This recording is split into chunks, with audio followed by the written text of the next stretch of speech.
Right guys, welcome back to the Let's Play. So we're on stage 2 and we've just arrived on the police station and we find our heroes waking up in the bathroom floor. Definitely need a shower first thing in the morning.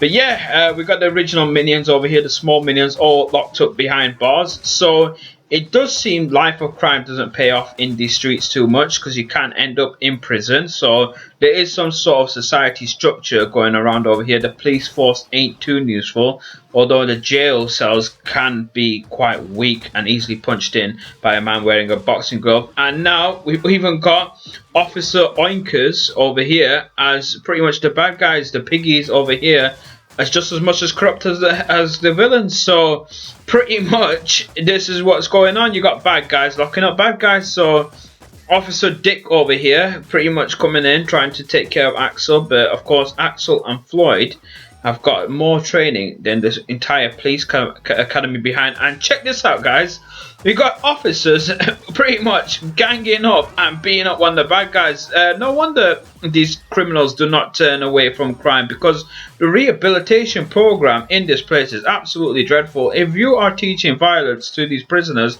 they're going to come out and commit violence. So here we go. No wonder the streets of rage is filled up with rage over here. Officer Barney with his taser as well. So they have got some sort of equipment ready to use over here. Officer Barney, of course, looks a bit more gangster than the other officers with him wearing black. And again, Officer Dick is back. That is just an absolute terrible name for an officer. Imagine you called your son Dick, and then he became an officer. He'll be the entire laughing stock of the academy. That is just an absolute poor name. I feel sorry for Officer Dick. So we gave him a bit of a quick bashing. Anyway guys, a bit of a trick Easter egg. Check out that arcade machine that Briggs just broke out. If you hit a taser weapon on the arcade machine, you actually time travel back into Streets of Rage 2, and you get to fight the original stage 1 sub boss Jack, and also you get achievements. So worth pointing that out, because there's quite some few little Easter eggs over here that obviously we didn't go around on our first play.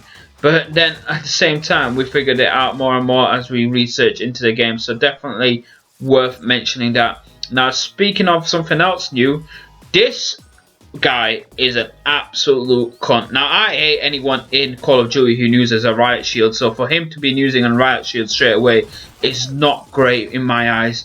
But the second thing is you need teamwork over here. You got to flank. This fella. One of you guys taking from the front, the other one from behind. Otherwise, Murphy can do a lot of damage to you with his batarang stick over there. So yeah, Axel taking care of it. Briggs doing the work that he's got to do. And I think Floyd and Axel pretty much on their own is better trained the entire academy combined. I mean, by looks of it, this police station is very poorly managed. And obviously, the desks are in good need of cleaning up over here. So yeah, we've got a lot of cash as well. A lot of dirty money these cops have been taking. Definitely over there, you know, making some tidy little profit from the criminal law. We've got obviously quite a few of these cops over here now trying to maintain some sort of orders with the prisoners. Some of these prisoners have ended up into the top floor with all the other officers. So it's not quite well managed, and I think we've obviously missed out on an enemy.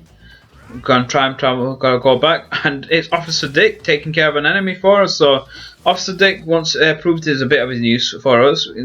Sometimes it's quite good watching one of your enemies beat up another enemy. I like that feature in the game. That's quite a cool thing to do. I definitely think some of these new characters that they've introduced into the game is quite an original idea. So here we go, got more and more people. Now they're working together. Everyone's obviously focusing on Floyd and Axel. It seems like these guys have a mutual agreement, a mutual enemy. Of course, the old quote says, an enemy of my enemy is my friend. So it definitely works for these guys. And we got a lot of obviously combinations going on over here. Very narrow area, to be honest. So this is why I like splitting up. We keep one side covered. One of you guys cover the back and the top area. The other guy covers the bottom and the front area. Just pretty much split it up amongst yourselves.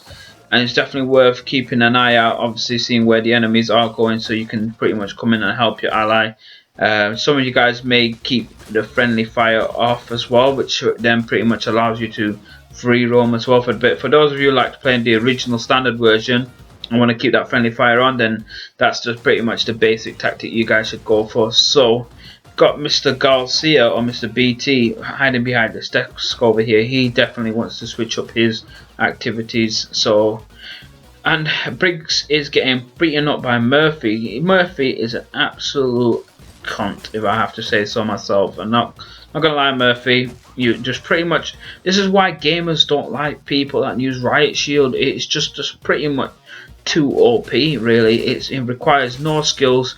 But it doesn't matter, because with Floyd, it has a technique to absolutely ram the hell out of them Riot Shields over here. So if you get the chance, pretty much spam out his forward move, and you're going to be pretty much stopping that instantly. Obviously, I get a few hits on me, but the shields recover as well. This is some advanced technology. Honestly, this is some technology that you see in the Halo series. And we got it going. Here we go. Boom, it is over. Oh, some dirty money hanging in on the roof ceiling as well. So these officers do like to keep their money out of sight, I would say, just away from everybody else. And now we're over here. All right, here we go. Who's this fella? Commissioner. Right, we're taking on Commissioner Gordon over here. He's looking quite old, but he's not ready to retire just yet. So let's go ahead and bash up Commissioner over here, the second boss of the stage. He quite reminds me of Barbon. Really, pretty much it's the same kind of skill sets, I would imagine, with him. He's definitely taking some damage. I'm not too sure with his movability yet. There we go. He's got some sort of Superman punch which he charges up, and he throws people about as well.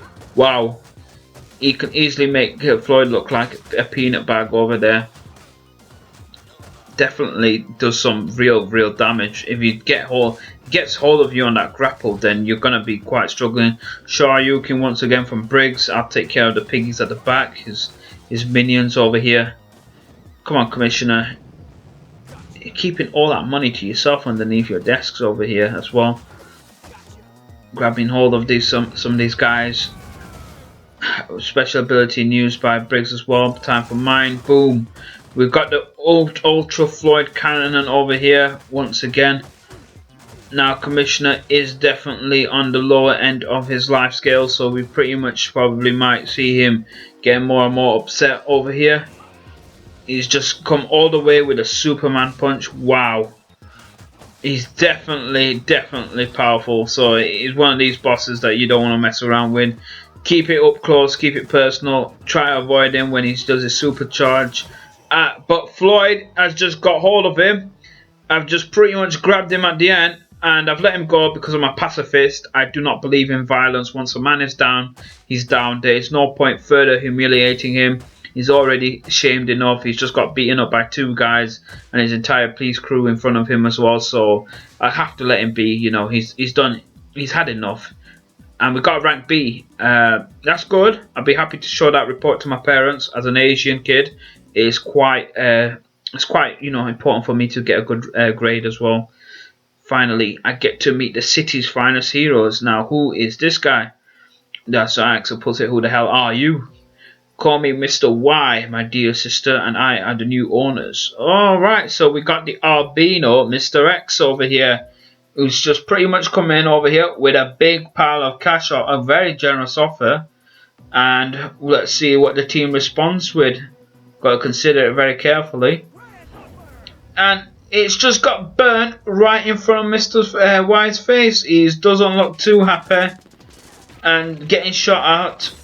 And the team just dives in outside the police officer's building. This is not a wise idea by the team. But of course there is an ocean just right outside the police station. No wonder these criminals can escape when they land right outside the police station. There's a huge ocean. Really not thought through carefully, guys. Anyway, people, we'll see you in part 3.